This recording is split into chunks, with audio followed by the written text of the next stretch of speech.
다시 오실 때까지 우리 찬양 드리시고 감사합니다.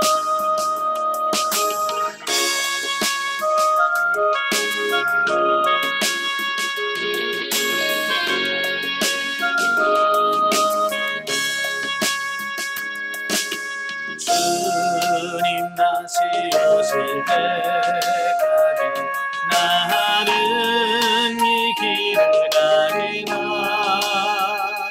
좁은 좁은 길 나의 십자가 지고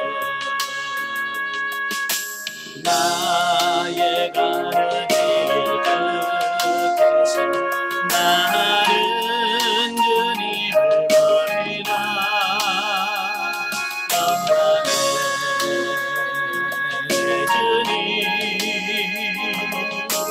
나를 받아주시리. 주님 다시 오실 때까지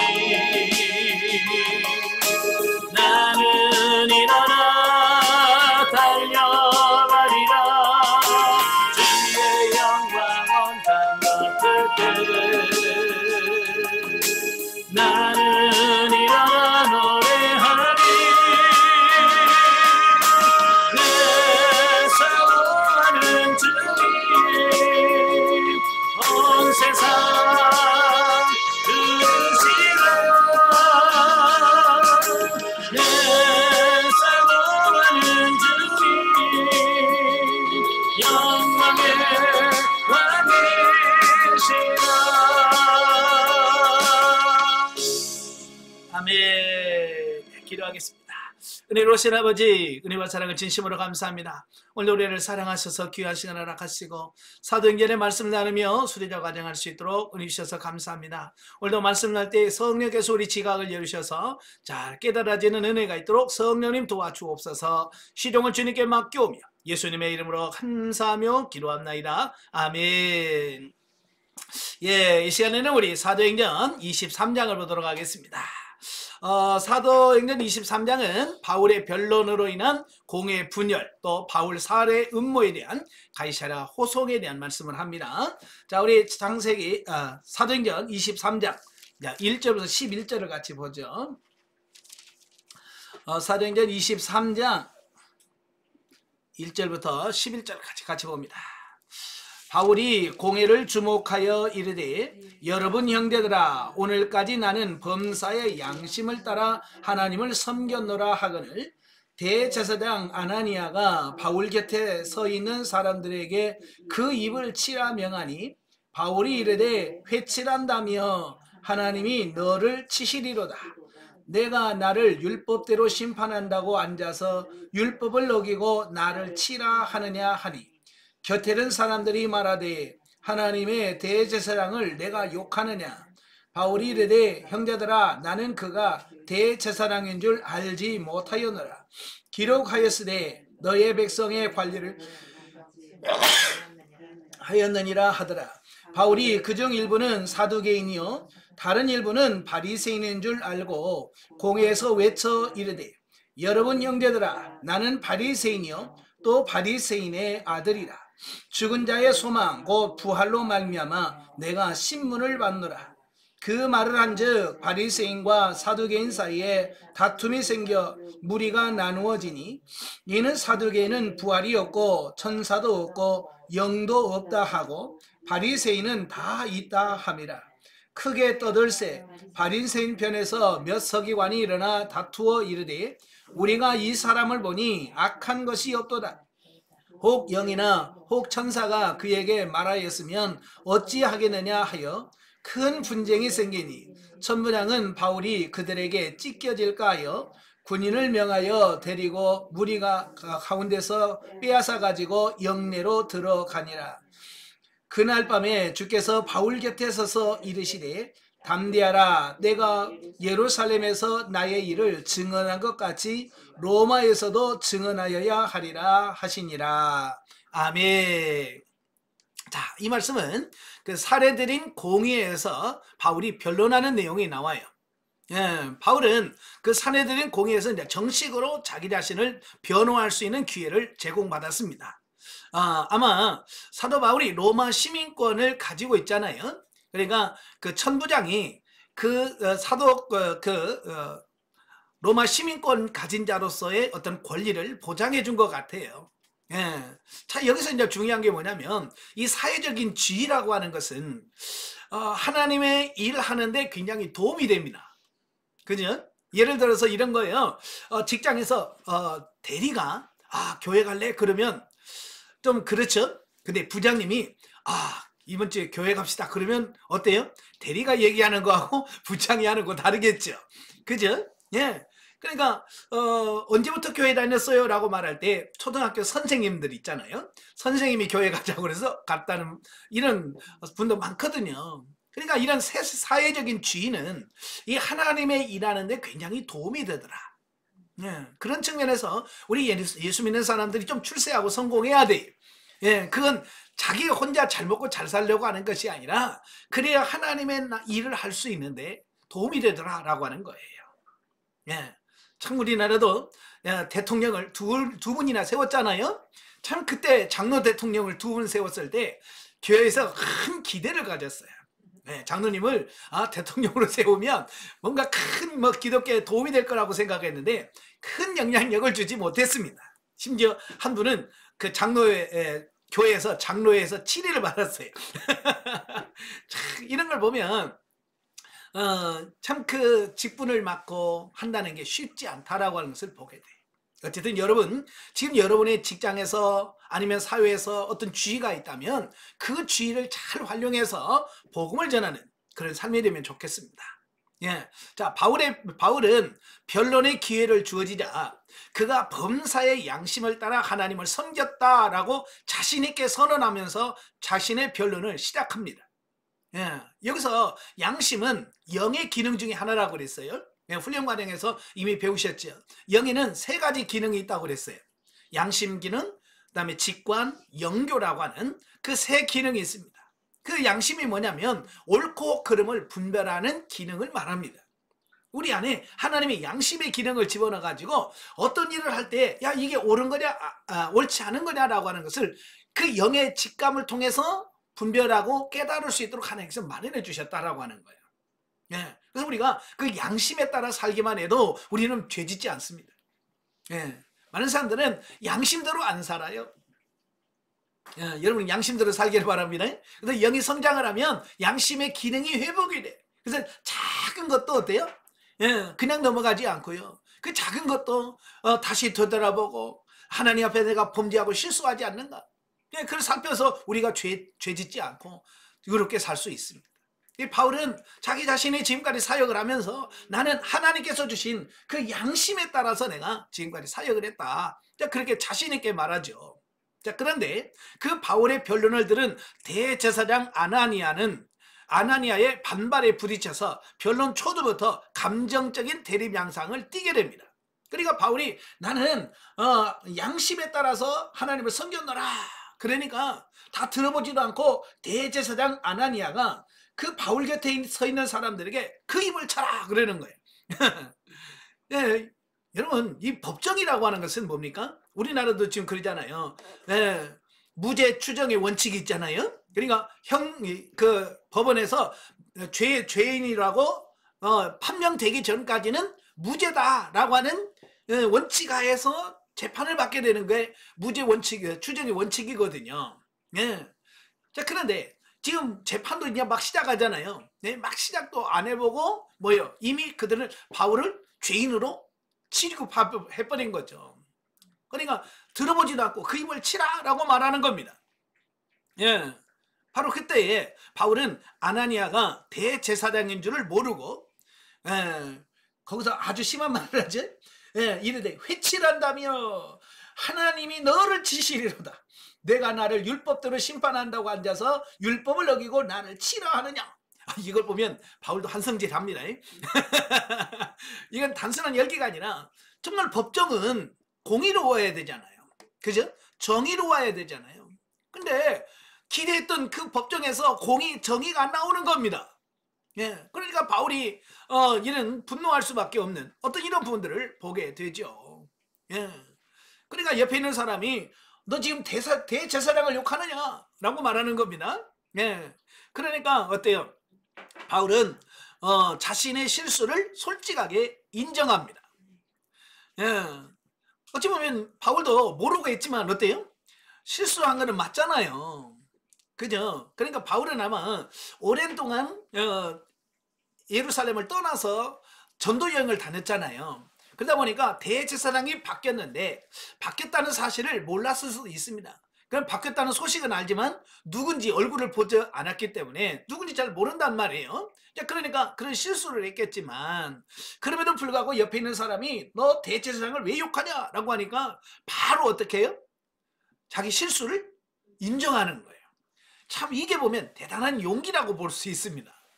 원래는 자기가 실수해놓고 실수했다라고 내가 잘못했다라고 인정을 안 하는 경우가 너무 많습니다.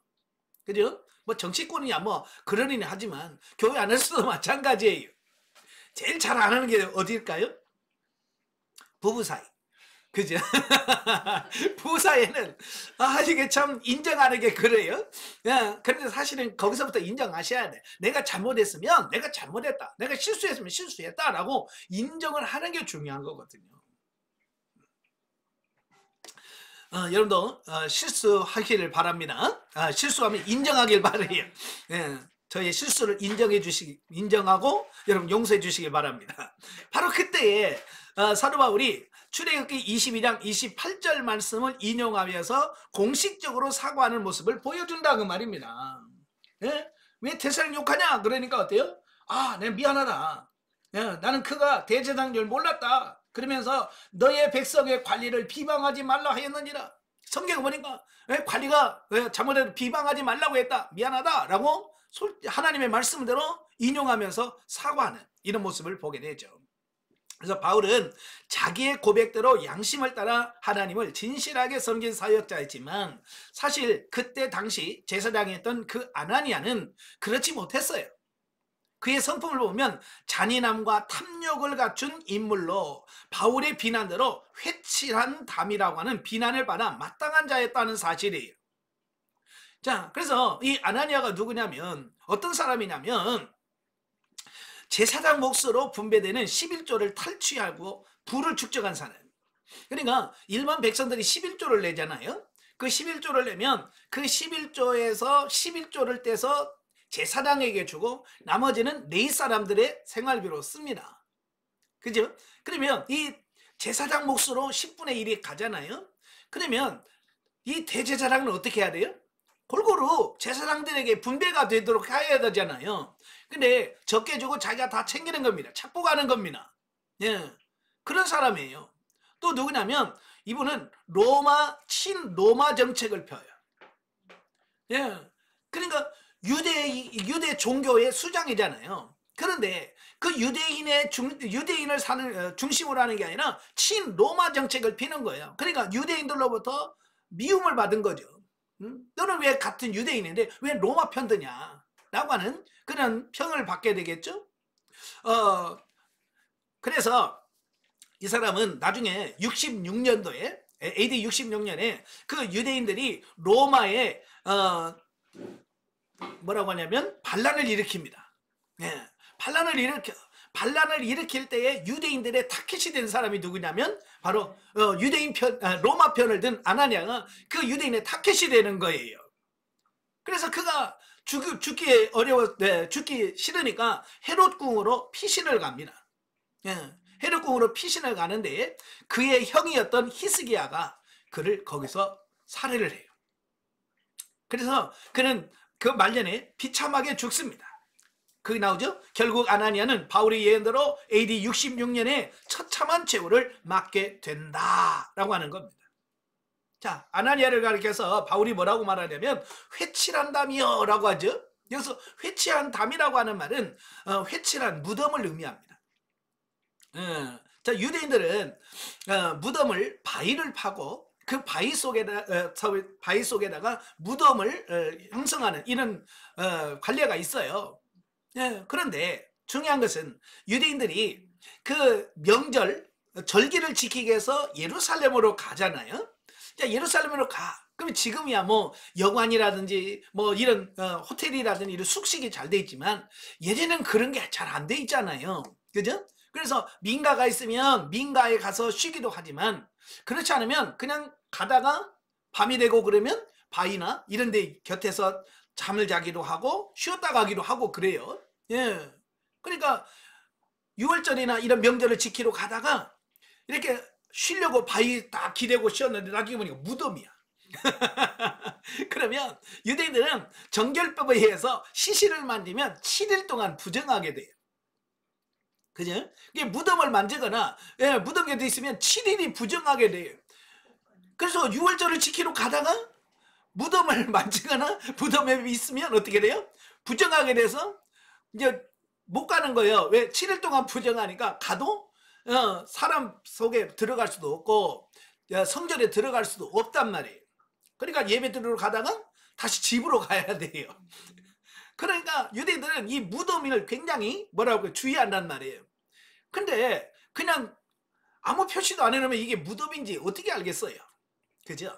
자, 그래서 여기가 무덤입니다 라고 하는 것을 표시하기 위해서 하얀 회로 이렇게 칠해 놓습니다. 그러면 멀리서도 저기 무덤이 있구나 라고 하고 피해갈 수 있고요. 자, 그럴 목적으로 이렇게 회를 칠하는데 이건 이제 시간이 흘러가면서 어떻게 바뀌냐면 표현이 바뀌냐면 겉과 속이 다른 겉과 속이 다른 것을 의미할 때 회칠한 담이다 라고 하는 표현을 쓰는 거예요. 그러니까 그 속에는 뭐예요? 그 속에는 시체가 썩어 들어가고 있잖아요. 그죠?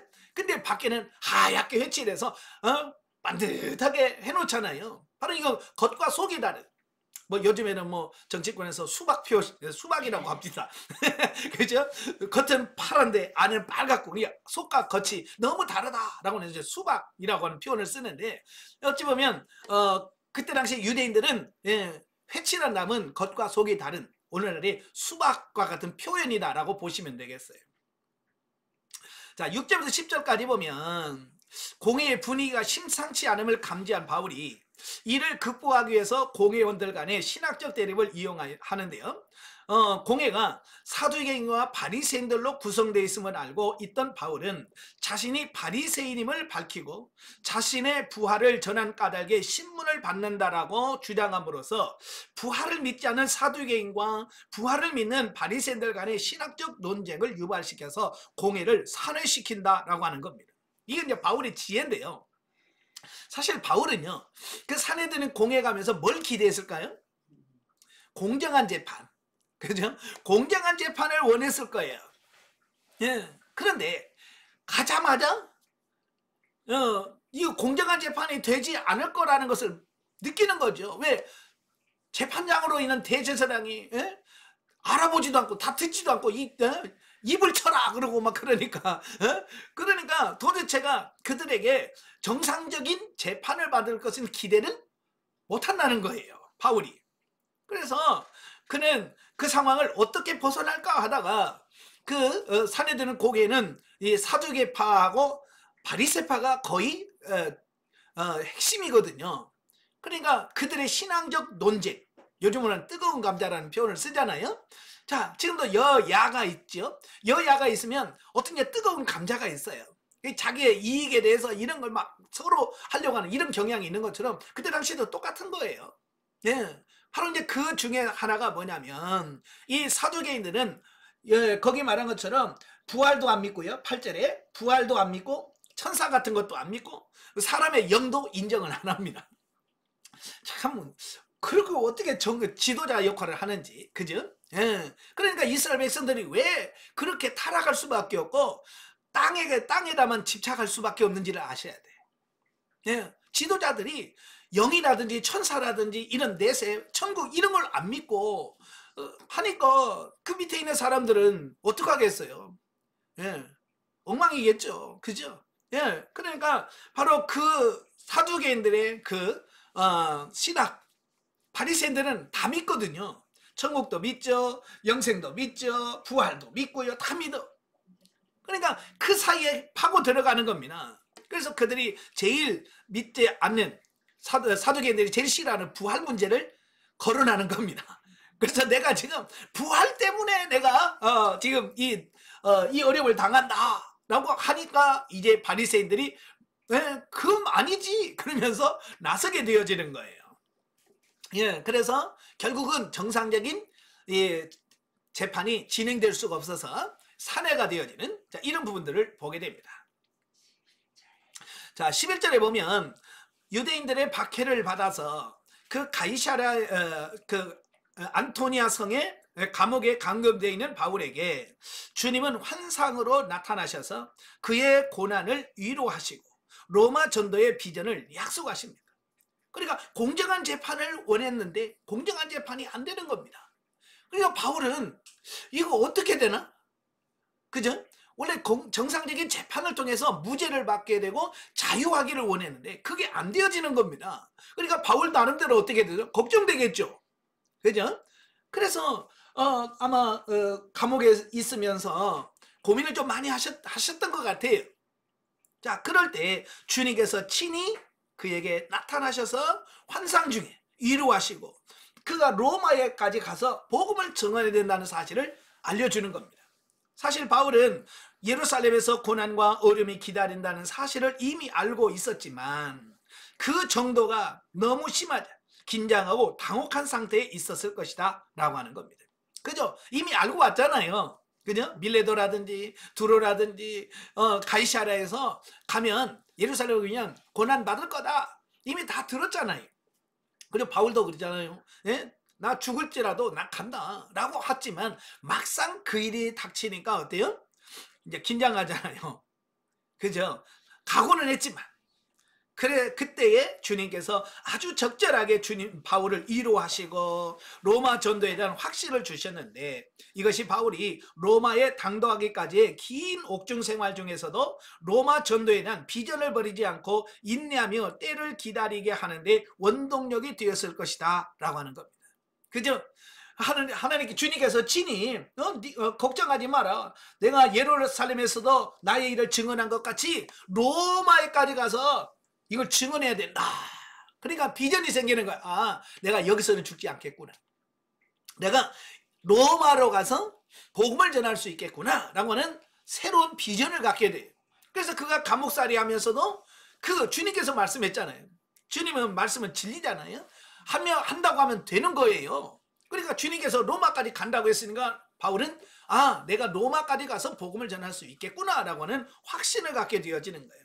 이렇게 주님의 음성을 듣고 주님의 약속을 받는 것은 우리가 신앙생활하며 영적 생활하는데 큰 도움이 되더라 라고 하는 거예요.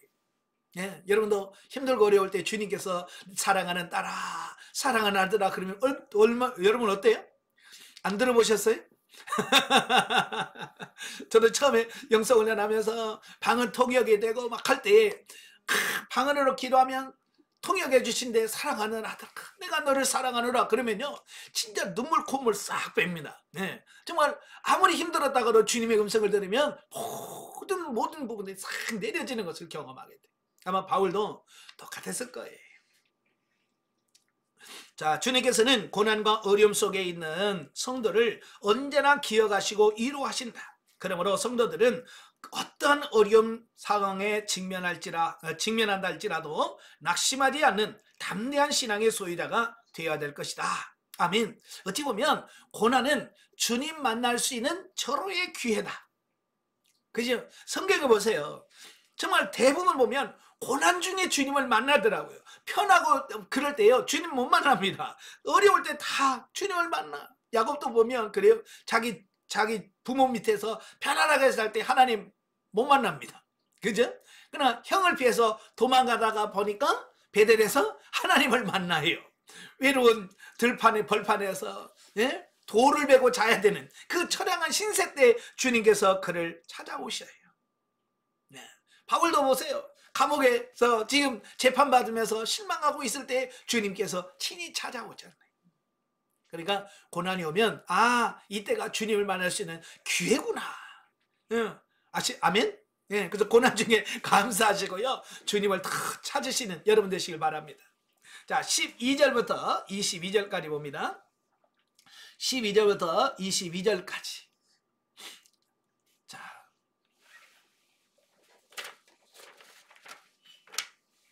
다 같이 보겠습니다. 날이 새매 유대인들이 당을 지어 맹세하되 바울을 죽이기 전에는 먹지도 아니하고 마시지도 아니하겠다 하고 이같이 동맹한 자가 40여 명이더라. 대제사장들과 장로들에게 가서 말하되 우리가 바울을 죽이기 전에는 아무것도 먹지 않기로 굳게 맹세하였으니 이제 너희는 그의 사실을 더 자세히 물어보려는 척하면서 공회와 함께 천부장에게 청하여 바울을 너희에게로 데리고 내려오게 하라. 우리는 그가 가까이 오기 전에 죽이기로 준비하였노라 하더니 바울의 생질이 그들이 매복하여 있다 함을 듣고 와서 영내에 들어가 바울에게 알린지라. 바울이 한 백부장을 청하여 이르되 이 청년을 천부장에게로 인도하라. 그에게 무슨 할 말이 있다 하니 천부장에게로 데리고 가서 이르되 죄수 바울이 나를 불러 이 청년이 당신께 할 말이 있다 하여 데리고 가기를 청하더이다 하매 천부장이 그의 손을 잡고 물러가서 조용히 묻되 내게 할 말이 무엇이냐. 대답하되 유대인들이 공모하기를 그들이 바울에 대하여 더 자세한 것을 묻기 위함이라 하고 내일 그를 데리고 공회로 내려오기를 당신께 청하자 하였으니 당신은 그들의 청함을 따르지 마옵소서. 그들 중에서 바울을 죽이기 전에는 먹지도 않고 마시지도 않기로 맹세한 자 40여 명이 그를 죽이려고 숨어서 지금 다 준비하고 당신의 허락만 기다리나이다 하니 이에 천부장이 청년을 보내며 경계하되 이 일을 내게 알렸다고 아무에게도 이르지 말라 하고. 아멘. 자, 이 보면은 유대인들의 바울 살해 음모를 발각되는 이런 모습을 보게 됩니다. 그래서 12절부터 15절에 보면 유대인들은 그 산헤드린 공회에서 바울을 합법적으로 처벌하려던 계획이 실패합니다. 예, 그죠? 예, 합법적으로 바울을 죽이려고 했는데 그게 실패를 하게 된 거예요. 여러분, 합법적으로 안 되면 사람들은, 악한 사람들은 그 다음에 무슨 방법을 쓸까요? 꼭 부정을 쓰거든요. 그죠? 합법이 안 되면 그 포기를 해야 되는데 불법을 쓰는 겁니다. 부정한 방법을 쓰는 거예요. 그래서 바울을 재판한다고 해가지고 그 재판정까지 옮기는 그 과정에서 바울을 죽이겠다라고 하는 겁니다. 예. 자, 그런데 왜 그럴까? 이 천부장의 태도로 보니까 바울에게 죄인의 누명을 씌울 수가 없다는 겁니다. 예. 왜냐하면 그래서 그들은 부정한 방법, 40여 명의 유대인들의 암살단을 조직해서 바울을 살해하기 위한 음모를 꾸미게 되었다라고 하는 겁니다.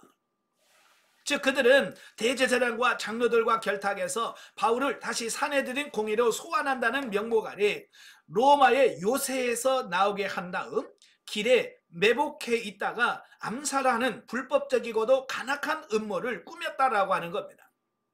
예, 그때 당시 예루살렘 성전 옆에는 그 안토니아라고 하는 요새, 로마 군인들의 진영이죠. 예, 요새가 있었어요.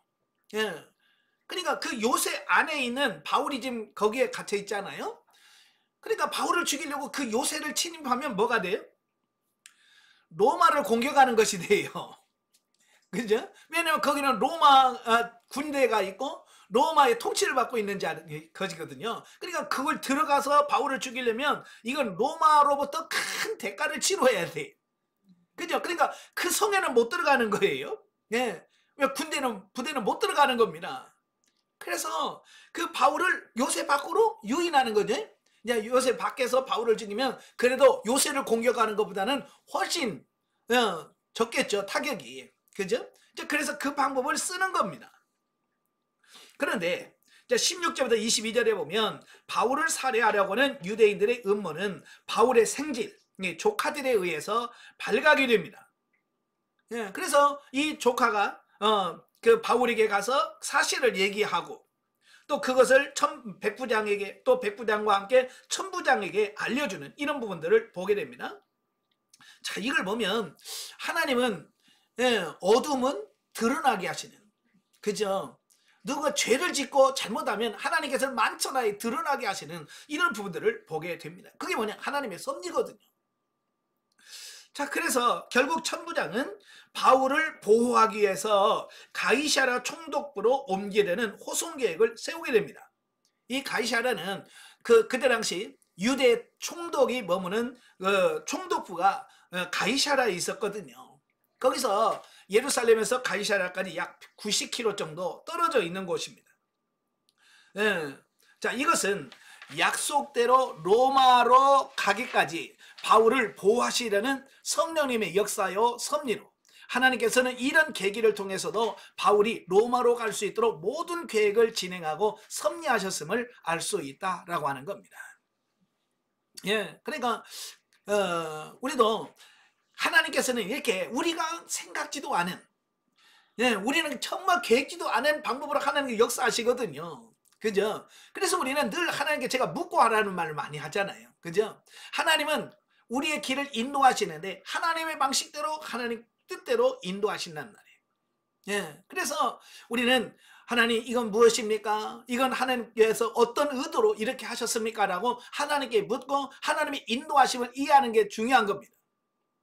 만약에 바울이 그 하나님의 뜻을 몰랐다고 한다면 뭐 밤중에 막 그를 데리고 가고 그러면 얼마나 불안했겠어요.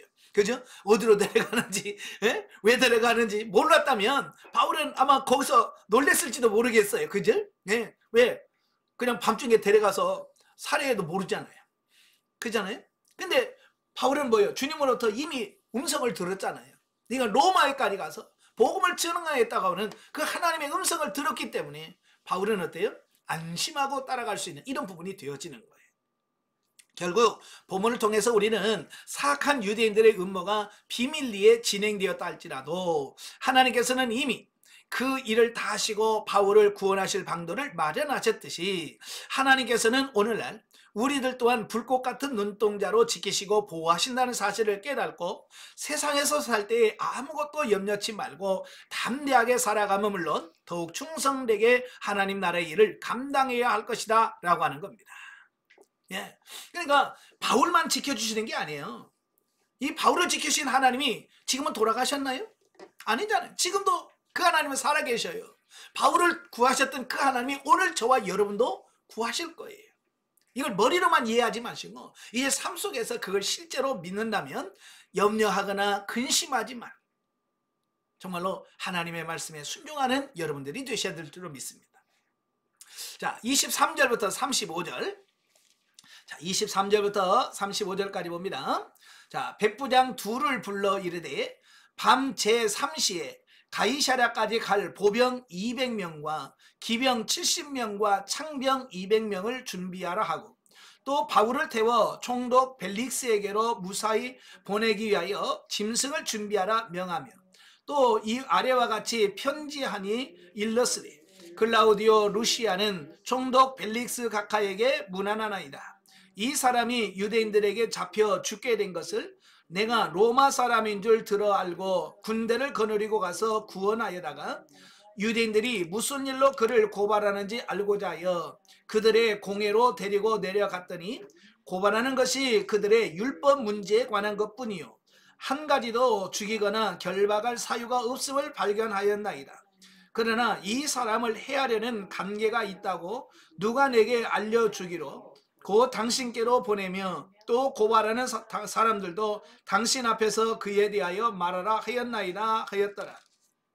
보병이 명을 받은 대로 밤에 바울을 데리고 안디바드리에 이르러 이튿날 기병으로 바울을 호송하게 하고 영내로 돌아가니라. 그들이 가이사랴에 돌아가서 편지를 총독에게 드리고 바울은 그 앞에 서니 총독이 읽고 바울더러 어느 영지 사람이냐 물어 길리기아 사람인 줄 알고 이르되 너를 고발하는 사람들이 오거든 내 말을 들으리라 하고 헤롯 궁에서 그를 지키라 명하니라. 아멘. 자, 보면 이제 가이사랴로 호송되는 바울에 대해서 말씀합니다. 이 가이사랴는 예루살렘으로부터 약 90km 정도 떨어진 꽤 먼 거리죠. 지금도 차로 가도 90km면 1시간 이상 훨씬 넘어가는 거리거든요. 예. 자, 보면은 천부장이 그 유대인들을 바울의 살해 음모가 드러나자 로마 시민권을 가진 바울에게 무슨 해라도 미치면 그 책임을 면치 못한다는 것을 알기 때문에 불이 나게 야음을 이용해서 로마 시민권자에 대한 정식 재판권이 있는 로마 총독에게로 이송을 하게 됩니다. 근데 여기서 9시라고, 제가 3시라고 돼 있죠. 3시는 오늘날로 말하면 저녁 9시. 우리나라로 하면 이른 저녁이죠. 초저녁이라고 할 수 있겠죠. 이제 초저녁에 갑작스럽게 호송 정책을 하는 거예요. 자, 여기서 모두 470명의 군사를 동원합니다. 예. 당시 예루살렘에 거주했던 로마 군인이 몇 명이냐면 600명입니다. 예, 600명이었는데요. 그 중에 470명이면 80%예요. 로마에 있는 로마 군인의 80%를 빼가지고 바울을 호송하는 인으로 했다는 겁니다. 그러니까 그 경비를 쓰는 보초들 필수 요원만 빼고 나머지는 다 바울을 호송하는 데 썼다라고 하는 거죠. 예. 그만큼 대단한 신경을 썼다는 얘기죠. 그럼 왜 그랬을까라고 하는 거예요. 다 이유가 있겠죠. 아마 그 천부장이 로마 시민권자인 바울을 알아보지도 않고 뭐 하라고 그랬어요? 채찍질하라고 그랬잖아요. 그죠? 채찍질해서 뭔지 알아봐라 그랬잖아요. 로마 법에는요, 로마 시민권자는요, 그 죄, 그러니까 법정에서 죄가 정해지기 전에는 이런 걸 하면 안 돼요. 예. 로마 시민권을 가진 자는 그렇게 하면 벌을 받게 돼 있거든요. 예, 그러니까 아마 그걸 보상하려고 하는 어떤 그런 의도도 많이 담겨져 있을 거다라고 하는 겁니다. 예, 자료줘야 바울이 가서 그런 거 고발 안 할 거 아니에요. 그죠? 바울이 가서 총독부에 가서 바울 제 말에 그 천부장이 나를 막 시민권자를 알아보지도 않고 막 때리려고 합니다. 그러면 그게 또 문제가 되잖아요. 예? 또한 그 유대인들이 바울 살해 음모가 너무 거세였으므로 사고가 일어나지 않도록 미연에 방지하기 위함이었을 것이다 라고 하는 겁니다. 왜냐하면 그는 이미 들었잖아요. 40명이 바울을 죽이기 전에는 밥도 안 먹겠다고. 이게 얼마나 독한 사람들이에요. 그죠? 유대인들 독한 사람 진짜 독합니다. 예. 그걸 알잖아요. 유대인들의 성격을 알잖아요. 그러니까 그렇게 긴급하게 많은 군인을 동원해서 그를 이송할 수밖에 없었다라고 하는 겁니다. 자, 그러나 이러한 보호 역시 로마에서도 복음을 전파해야 하는 바울을 지키기 위한 하나님의 손길로 봐야 된다. 아멘. 그러니까 바울은 앞으로 하나님의 일을 해야 될 사람, 그래서 하나님께서 그를 보호하시고 지켜주시는다는 것을 여기서 보여주고 있다라고 하는 겁니다. 자, 25절 30절에 보면 천부장이 총독 벨릭스에게 보낸 편지 내용으로 바울의 무죄를 선언하고 있습니다. 예, 봐도 자기가 죽일 그 내용이 없다. 예, 라는 거예요. 자, 그는 비록 이방이었지만 비교적 공정한 판단을 내리고 있음을 알 수 있다. 가이사르로 이송되어서 그 벨릭스 앞에 서게 된 바울은 당시 수리기아와 길리기아 지방의 통치권을 가지고 있었던 벨릭스는 재판 형식에 따라 바울의 출신지를 묻고 그가 길리기아 출신임을 말하자 정식으로 재판할 것을 명하였는데 그것은 죄인이 그의 출신 지역에 가서 재판을 받아야 한다는 로마 재판 규례 때문이었다라고 하는 겁니다. 자, 여기서 벨릭스 총독이 나오죠. 이 벨릭스 총독은요, 원래 그가 출신이 노예 출신이에요. 예, 노예 출신이었어요. 그러다가 그 글라우디오 황제 있죠? 예, 글라우디오 황제의 어머니인 안토니우스에 의해서 자유인이 됩니다. 그러니까 그 황제 어머니한테 잘 보였던 것 같아요. 예, 그러니까 그가 자유인으로 되었고요. 또 그의 형제인 필라스의 도움으로서 유대의 총독까지 오른 사람이에요. 그래서 유대의 총독으로서 52년부터 58년까지 총독으로 있었다라고 하는 겁니다. 자, 그가 출신이 노예라고 그랬죠? 노예가 총독이 되었으니 어떻게 됐을 것 같아요? 잘할 것 같아요? 이 노예로 살다 보면 그 안에 뭐가 있겠어요? 억울한 분노 이런 게 있겠죠. 예전에 자기가 당한 모든 것들이. 그래서 자기가 힘 있으면 그게 어떻게 돼요? 표출됩니다. 그래서 이 어려운 사람이 갑자기 잘 되면 폭군이 되는 경우가 많아요. 그러니까 벨릭스가 좋은 총독이 아닙니다. 예, 그가 폭군으로서 많은 권력을 휘두릅니다. 예, 예전에는 노예로서 힘이 없었잖아요. 이제 힘이 있으니까 잔인합니다. 사람들을 막 잔인하고, 그 다음에 성적으로도 음탕하고, 예, 눌렸던 부분들을 막 폭발하는 어떤 그런 차원에서, 예, 그래서 결국은 그가 오래 총독을 하지 못하고 이래 베스토에 의해서 바뀌어지는 이런 부분들을 보게 되어집니다. 자, 오늘은 성경 계시발전사에서 부활을 보도록 하겠습니다. 자, 바울이 그 재판정에 가서 사두개인들과 바리새인들이 있는 것을 보고 내가 부활 때문에 내가 지금 이 재판을 받는다라고 말하잖아요. 예, 부활. 이미 요한복음에서도 부활에 대해서 한번 제가 살펴본 적이 있습니다만은 여기서 다시 다른 차원에서 부활을 한번 보도록 하겠습니다. 자, 부활이라고 하는 말은 아나스타시스, 헬라어로 일어남 이런 뜻이고요. 엥게르시스, 일으킴이라고 하는 말인데요. 자, 성경적 의미의 부활이란 뭐냐? 죽은 사람의 몸과 영을 되살아나게 하는 하나님의 기적을 부활이라 이렇게 말한다라고 하는 겁니다. 여러분, 죽은 사람이 자연적인 어떤 상황에서 살아납니까? 예, 살아날 수가 없지요. 예, 그러니까 죽은 자가 살아난다라고 하는 것은 뭐냐? 오직 하나님, 생명의 주관자 되시는 하나님만이 할 수 있다라고 하는 것을 보여주는 어떤 그런 부분입니다. 이제 성경에 보면 이 부활에 대한 부분이 좀 많이 나오는데요. 이 발전사로 보면 구약이나 예수님의 부활 이전에 부활이 있어요.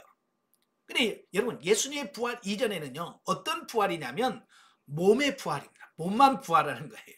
죽었던 몸만 다시 살아나는 거예요. 자, 그래서 구활이 성경으로 보면 사실 죽었다가 살아난 사람의 예가 많이 나와요.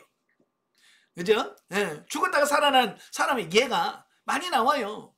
그 대표적인 예가 열왕기상 17장 17절부터 24절입니다. 열왕기상 17장 17절부터 24절까지 보면 그 가뭄을 피해서 사르밧이라는 동네로 피하게 되죠. 엘리야가. 거기서 그 과부와 함께 3년을 지냅니다. 근데 3년을 지내다가 그의 과부의 아들이 어느 날 갑자기 죽었어요. 죽으니까 그 과부가 엘리야에게 와서 당신이 와서 우리로 하여금 이렇게 어려움을 당하게 하십니까? 그러면서 내 아들을 죽게 했습니다. 막 그러면서 원망하는 거예요. 그러니까 엘리야가 그 아이를 받아서 품에서 받아서 안고 자기 거처하는 타락에 올라가서 침상에 누이고 여호와께 부르짖습니다. 내 하나님 여호와여, 주께서 또 내게 우가는 집 과부에게 재앙을 내리사 그 아들을 죽게 하셨나이까 하고 그 아이 위에 몸을 3번 펴서 엎드리고 여호와께 부르짖어 이르되 내 하나님 여호와여, 원하건대 이 아이의 혼으로 그의 몸에 들어오게 하옵소서 하니 여호와께서 엘리야의 소리를 들으시고 그 아이의 혼이 몸으로 돌아오게 오고 살아난지라. 예, 그 사르밧 과부의 죽은 아들을 바로 엘리야의 기도를 통해서 다시 살리는 이 사건이 나옵니다. 또 그 비슷한 사건이 열왕기 하에서 나오죠. 열왕기하 4장 17절부터 37절까지 보면 비슷한 예가 나와요. 그 수넴 여인이 엘리사를 극진하게 공개를 합니다. 그래서 너무 고마운 거죠. 예, 그래서 그 집에 뭐 해줄 것 없나 이렇게 보다가 그 집에 나이가 많은데 아이가 없다는 것을 보게 돼요. 그래서 그가 내년에 아이가 있을 거라고 예언을 하죠. 그 예언대로 그 집에 아이를 낳습니다. 얼마나 귀하겠어요. 그래서 잘 키우는데 그가 젖을 떼고 얼마 안 돼서 들에 나갔다가 갑자기 머리 아프다 그래서 집에 보냈더니 집에 와서 그냥 죽는 겁니다. 예. 야, 지금 얼마나 노년에 얻은 아들 얼마나 귀하겠어요. 근데 그 귀한 아들이 죽었단 말이에요. 얼마나 슬프겠어요. 그러니까 그가 갈멜산으로 갑니다. 갈멜산에 있는 엘리사를 찾아가서 자기 아들을 좀 살려달라고 애원을 합니다. 그때에 바로 엘리사가 그 수넴 여인의 집으로 가지요. 그래서 33절에 보면 들어가서는 문을 닫으니 두 사람뿐이라. 엘리사가 여호와께 기도하고 아이 위에 올라 엎드려 자기 입을 그의 입에, 자기 눈을 그의 눈에, 자기 손을 그의 손에 대고 그의 몸에 엎드리니 아이의 살이 차차 따뜻하더라. 엘리사가 내려서 집 안에서 한 번 이리저리 다니고 다시 아이 위에 올라 엎드리니 아이가 7번 재채기를 하고 눈을 뜨는지라. 예, 죽었던 아이가 살아나는 거예요. 자, 어떤 분은 그래요. 죽었던 아이가 엘리사가 그의 몸에 탁 엎드려 있으니까 그의 체온으로 따뜻해져 갖고 살아났다네. 여러분, 죽은 사람 따뜻하게 하면 어떻게 돼요? 잘 썩어요. 금방 부패해야지. 죽은 사람이 따뜻하게 했다고 살아납니까? 그렇잖아요? 이건 체온으로 살린 게 아니에요. 하나님의 능력으로 살리는 겁니다. 그럼 왜 엘리야나 엘리사가 다 그 아이 위에 엎드린단 말이에요? 자, 왜 그러느냐? 이걸 잘 보셔야 돼요. 왜 그럴까요? 여러분, 선지자나 제사장들이 제일 경계하는 게 뭐냐면 시체를 만지는 거예요. 시체를 만지면 자기 자신이 부정하게 돼요. 그래서 시신 만지는 것을 굉장히 극도로 조심합니다. 자, 그 아이가 지금 죽었단 말이에요. 죽은 아이를, 시체를 만지면 엘리사나 엘리야는 아무리 선지자라도 7일 동안 부정하게 돼요. 그러면 예언도 못하고 하나님께 나가지도 못합니다. 자, 보세요. 그가 그의 아이의, 죽은 아이의 몸을 엎드렸다라고 하는 말은 무슨 말이겠어요? 하나님이 이 아이를 살려주지 않으면 나는 부정한 자가 됩니다. 나는 죄인이 되는 거예요. 그러면 하나님 일 못합니다. 그 얘기예요. 그러니까 말로 하는 게 아니라 그가 살려주지 않으면 내가 부정하게 돼서 하나님이 일할 수 없게 된다는 것을 그가 행동으로 보여주는 겁니다. 이건 어찌 보면 더 절실한 표현을 보면 자기 생명을 걸고 기도하는 거다라고 보면 돼요. 예. 그러니까 하나님께서 목숨을 걸고 기도하는데 하나님께서 안 들어주시겠어요? 그죠? 그래서 그 아이들을 살려주셨다라고 하는 것을 보게 되어집니다. 자, 그 다음에 그 외에도 또 있습니다만은 신약으로 넘어오면 신약 마가복음 5장 35절부터 봅니다. 35절부터 43절까지 보면 기니까 뭐 말씀만 해도 알겠죠? 예, 회당장 야이로의 딸이 12살 먹은 딸이 아파요. 그러니까 이 회당장이 예수님을 찾아가서 우리 딸이 지금 심하게 아픕니다. 우리 딸 좀 고쳐주세요 라고 말합니다. 그러니까 예수님이 알았다 그러고 가죠. 가는데 또 혈루증 앓는 여인이 예수님 옷을 만져요. 그래서 그 여인과 막 하다 보니까 지체가 돼가지고 가는 중에 집에서 사람이 왔습니다. 죽었습니다. 더 이상 예수님, 선생님 괴롭게 하지 마세요. 그건 무슨 말이에요? 죽으면 끝이라고 하는 게 있잖아요. 그죠? 더 이상 뭐 죽었으니까 예수님도 필요 없어요. 그 얘기잖아요. 근데 예수님 뭐라고 그래요? 두려워하지 말고 믿기만 해라. 그리고 그 집에 들어가요. 그 집에 들어가서 뭐라고 그래요? 너희가 어찌하여 떠들며 우느냐? 이 아이가 죽은 것이 아니라 잔다. 그죠? 근데 사람들은 이미 죽은 걸 확인했잖아요. 그죠? 그러니까 비웃는 겁니다. 근데 예수님께서 그 아이에 들어가서 뭐라고 그래요? 41절에 달리다굼 하시니 번역하면 내가 내게 말하노니 소녀야 일어나라 하심이라. 예? 지금 죽어서 누워있는 그 아이에게 달리다굼 하니까 그 소녀가 일어났다라는 겁니다. 자, 여기서 이 소녀는 죽은 소녀를 바로 예수님께서 살려놓으신 이런 부분을 보게 됩니다. 자, 그 다음에 누가복음 7장에 보면 누가복음 7장 11절부터 보면 자, 예수님이 나인성이라고 하는 성으로 지나가게 돼요. 이 나인이라는 동네를 지나가게 되어지는데 그때 마침 한 청년, 과부의 아들인데 이 청년이 죽은 거예요. 그래서 그를 장사를 지내기 위해서 그를 상여를 메고 나오는 겁니다. 예, 자기 아들 다 키웠는데 죽었으니 부모 마음이 얼마나 아프겠어요. 우는 거예요. 예수님께서 그를 불쌍히 여기서 어떻게 해요? 예? 그 관에 손을 대시니까 그를 메고 가는 자들이 서니까 예수님께서 뭐라고 그래요? 청년아, 내가 내게 말하노니 일어나라. 그러니까 죽은 청년이 지금 장사로 가다가 어떻게 돼요?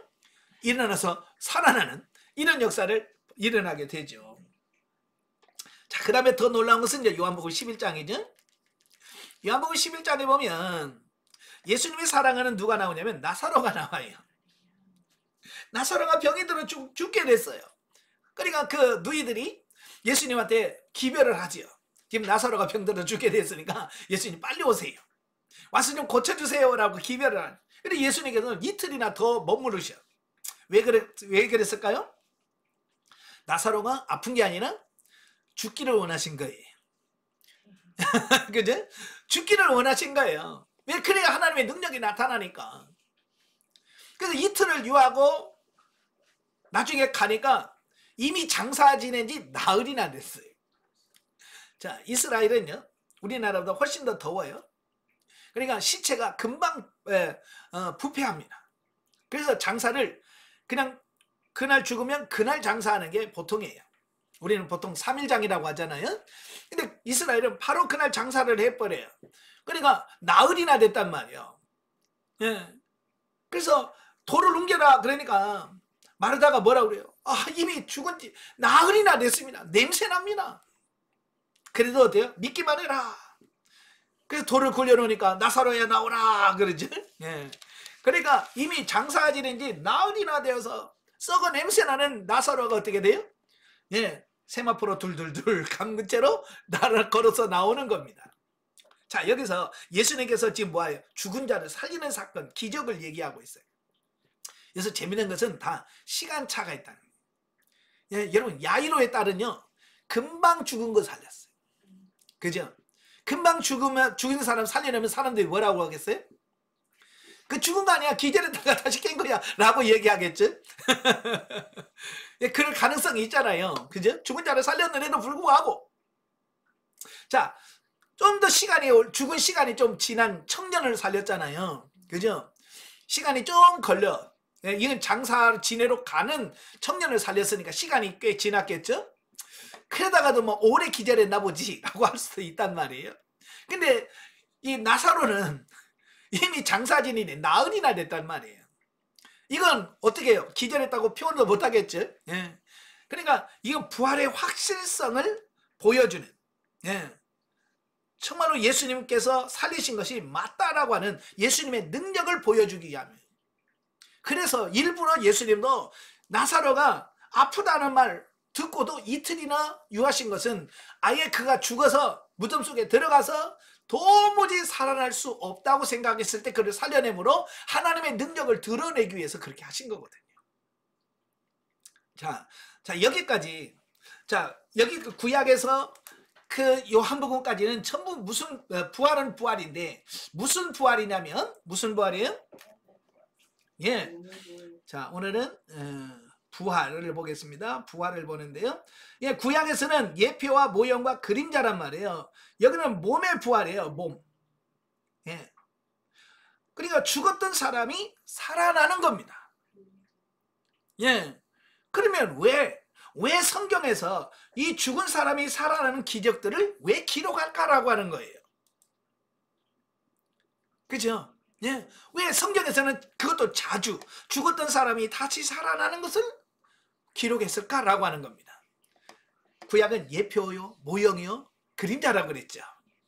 만약에 여러분 성경에 죽은 사람이 살아난 기적이 한 번도 없다면 예수님이 죽었다가 살아났다 믿겠어요, 안 믿겠어요?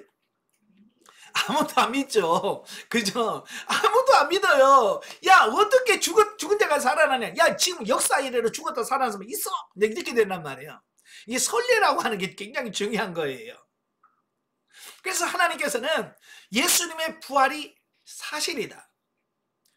믿지 못하는 우리들로 하여금 믿도록 만들기 위해서 부활을 확신하도록 하기 위해서 이미 예수님께서 부활하시기 이전에 죽은 자들을 살아나게 하는 여러 기적들을 실제적으로 이루셨고 기록에 놓으심으로써 네? 아 맞아 예수님 부활하셨지. 어떻게 믿어? 야 봐봐 야이로의 딸도 살았잖아. 나인성 과부의 아들도 살아났잖아. 봐봐 나흘이나 된 나사도 살았잖아. 자, 이것이 뭐예요? 예수님의 부활을 확신할 수 있는 하나의 예표와 모형과 그림자라고 하는 사실이에요. 그래서 구약에서의 또 신약 예수님 부활 이전의 부활은 어찌 보면 육체, 몸의 부활인데 이것은 다 예수님의 부활을 예표적으로 보여준 사건이다 라고 하는 거예요. 그러면 예수님은 뭐냐? 실제란 말이에요. 예수님의 부활은 이제 지금까지는 예표였고요. 이제 예수님의 부활은 그 예표의 실제 성취다라고 하는 겁니다. 그래서 사복음서에서 다 예수님의 부활을 소개하고 있습니다. 네, 지금까지 말한 몸의 부활에 대한 실체, 성취가 예수님이기 때문에 그렇습니다. 그래서 요한복음 20장에 보시면 예수님께서 죽으시고 안식 후 첫날 일찍이 아직 어두울 때 막달라 마리아가 무덤에 가면 무덤은 예수님 시신을 묻어놨던 그 무덤이거든요. 예. 가면서 고민하잖아요. 왜요? 그 무덤 앞에 큰 돌이 막혀 있으니까 그걸 누가 굴리느냐 고민하고 가죠. 근데 가보니까 아니 굴려져 있는 거예요. 예. 그러니까 마리아도 처음에는 무슨 생각을 했겠어요? 예? 야, 누가 예수님 시신 훔쳐갔나? 그렇게 생각할 수 있겠죠. 그래서 울고 있는 거예요. 그때 주님께서 마리아야, 예? 마리아야 라고 말씀하시면서 자기 자신이 살아나신 것을 친히 증거하고 있고요. 제자들 가운데서도 친히 나타나셔서 내 손을 봐라. 내 손을 만져봐라. 내 옆구리의 창자국을 봐라. 그리고 성령을 받으라. 이렇게 말씀하시면서 자기 자신이 예수님께서 부활하신 것을 친히 보여주신 겁니다. 그러니까 구약은 예표요. 신약에서는 예수님께서 부활을 어때요? 예수님의 부활로 성취하신 거예요. 예. 실제로 이제 부활이 이루어졌다라고 말씀해주고 있는 거예요. 자, 그래서 예수님은 부활의 첫 열매. 자, 고린도전서 15장을 보겠습니다. 고린도전서 15장은 우리가 잘 아는 것처럼 부활장이라고 하는 별명이 붙어 있어요. 처음부터 끝까지 예수님의 부활에 대해서 쫙 설명을 하고 있거든요. 자, 그 중에서 예수님이 부활의 첫 열매가 됐다라고 하는 말이 두 번 나옵니다. 자, 20절 봅니다. 15장 20절. 그러나 이제 그리스도께서 죽은 자 가운데서 다시 살아나사 잠자는 자들의 첫 열매가 되셨도다. 자, 23절. 그러나 각각 자기 차례대로 되리니 먼저는 첫 열매인 그리스도요, 다음에는 그가 강림하실 때에 그리스도에게 속한 자요 그랬어요. 자, 예수님의 부활을 뭐라고 말하냐고요? 부활의 첫 열매다. 첫 열매다. 여러분, 나무를 심었어요. 근데 이게 무슨 나무인지 몰라. 나무를 심었는데 이게 무슨 나무인지 몰라. 근데 열심히 키우다 보니까 어느 날 열매가 열었어. 근데 열매가 사과야. 그러면 그 나무는 무슨 나무예요? 사과예요. 그죠? 첫 열매가 사과이면 그 다음에는 또 뭐가 열리겠어요? 또 사과가 열리겠죠. 예, 올해는 뭐 사과 열리고 내년은 배 나고 그런 나무 없죠. 예, 한번 사과가 열리면 계속 사과가 열립니다. 자, 이건 예수님은 뭐냐면 첫 부활이란 말이에요. 첫 열매란 말이에요. 부활의 첫 열매예요. 그러면 뭐예요? 예수님께서 첫 열매로 부활하셨으니 예수 믿는 예수님에 속한 사람도 뭐가 된다? 다 예수님처럼 부활한다. 그의 의미를 갖고 있는 거예요. 아시겠죠? 그래서 예수님께서 부활의 첫 열매로 사셨기에 그를 믿는 모든 사람들도 예수님처럼 부활할 거라고 하는 이것을 보여주는 말씀이다 라는 겁니다. 그래서 예수님을 뭐라고 그래요? 부활의 첫 열매다. 자, 이렇게 말씀해 주고 있는 겁니다. 네. 그러니까 앞으로 계속해서 예수 믿는 사람들은 예수님처럼 부활할 거다라고 하는 소망을 주는 겁니다. 예, 그래서 예수님은 부활의 뭐예요? 첫 열매. 예, 부활의 첫 열매입니다. 첫 열매. 자, 그 다음에 그러면 부활의 완성은 어디에서 이루어지느냐라고 하는 거예요. 자, 부활의 완성은 어디서 이루어지느냐? 예, 말세, 종말에 이루어지는 겁니다. 자, 부활의 완성은 어디서 이루어지느냐? 미래에서 이루어질 건데요. 자, 요한계시록 20장 5절 6절.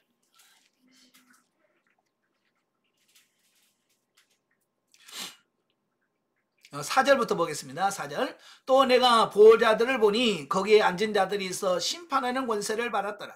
또 내가 보니 예수를 증언함과 하나님의 말씀 때문에 목배임을 당한 자들의 영혼들과 또 짐승과 그 우상에 경배하지 아니하고 그들의 이마와 손에 그 표를 받지 아니한 자들이 살아서 그리스도와 함께 더불어 1000년 동안 왕노릇 하리니 그 나머지 죽은 자들은 그 1000년이 차기까지 살지 못하더라. 이는 첫째 부활이라. 이 첫째 부활에 참여하는 자들은 복이 있고 거룩하도다. 둘째 사망이 그들을 다스리는 권세가 없고 도리어 그들이 하나님과 그리스도의 제사장이 되어 1000년 동안 그리스도와 더불어 왕노릇 하리라. 자, 부활이 있는데요, 부활에 두 부활이 있다는 거예요.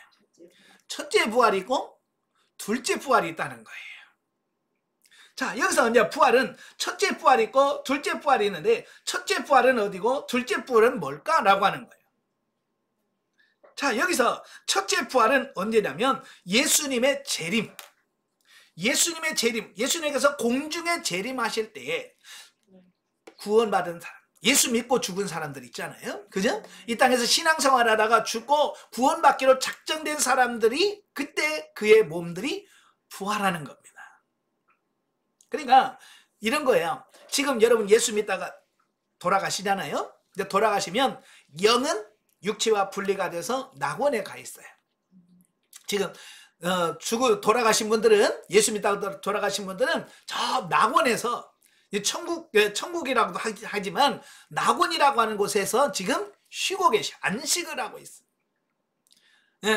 그러다가 예수님께서 공중에 구름 타시고 이 땅에 짜잔 하고 나오실 때 이 땅에 구원받기로 작정된 자, 죽은 육체가 그때 부활합니다. 그 부활한 육체와 낙원에 있던 영이 만나. 그럼 뭐가 돼? 거기서 부활체가 되는 거예요. 예, 부활체가 그때 되는 겁니다. 부활체는 예수 그리스도가 부활했던 그 몸이에요. 예, 그래서 예수님이 육신으로 있을 때와 부활하신 몸이 달랐잖아요. 그죠? 예수님이 돌아가시기 전에는 이런 벽 통과했어요? 못했어요? 못해요. 문 열어라. 그래요. 그래서 문을 열어야 들어가셔. 그런데 예수님 부활하시고 나서는 제자들한테 문 열어라 안 해. 그냥 제자들이 있는 그 안에 쑥 들어오셔. 그런데도 분명히 뭐요? 야, 이거 먹을 거 있냐? 그 먹을 거 주니까 드셔.